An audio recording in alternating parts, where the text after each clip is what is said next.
But going back to Casino Royale and seeing into James Bond, I feel that the connection is so strong with Vesper because they have so much in common.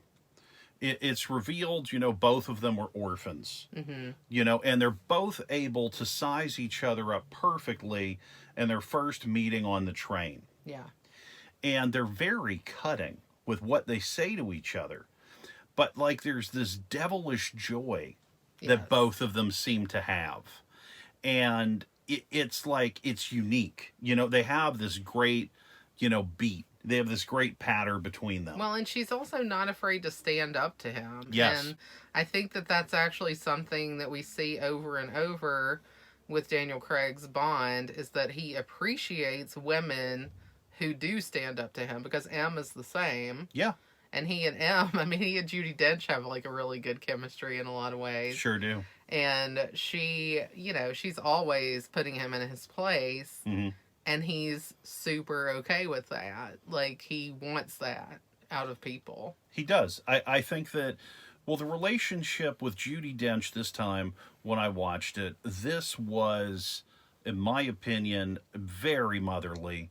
That's what I got out of it. Yeah. I didn't get any of the sexual tension that Judi Dench had with Pierce Brosnan. This, to me, was very much like a strict mother and her son. Yeah. And she did care about him. Yeah. Because when he's, when he's poisoned, going into cardiac arrest, she's very concerned. Yeah.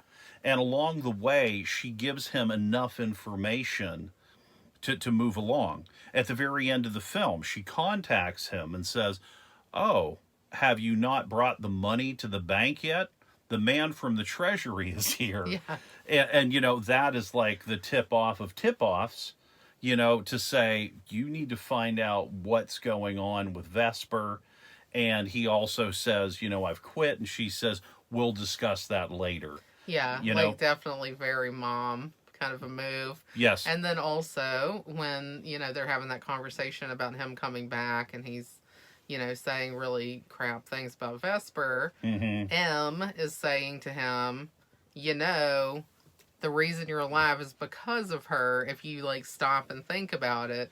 So she's still trying to reason with him and bring him down. Yep. And she does care about his emotional state. And I really love that about the M relationship with him. And of course in Skyfall, the M and Bond relationship kind of becomes front and center. Yes. In that movie, and I know that's your second favorite probably. Yeah, of all the Bonds. Yes, for me it's I always think I know what my order is, and then I watch another film, and then I'm like, oh, I'm gonna rethink it. Maybe it's another way, but I'm pretty sure for me it's Casino Royale, Skyfall, On Her Majesty's Secret Service, up front.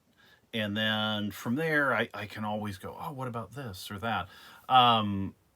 Okay, so something else that I caught this time. So Casino Royale, James Bond breaks into M's apartment. Says, don't break into my apartment again. What does he do in Skyfall? Yeah. Right? I never thought about that until this time. I was like, wait, he breaks in again, doesn't he? So, it just shows you their relationship. Yeah. And Skyfall, again, different film, but it just goes to speak about the nature of their relationship. He's considered dead in Skyfall, and he shows up in M's apartment, and he says, I'm back, and I'm ready for duty.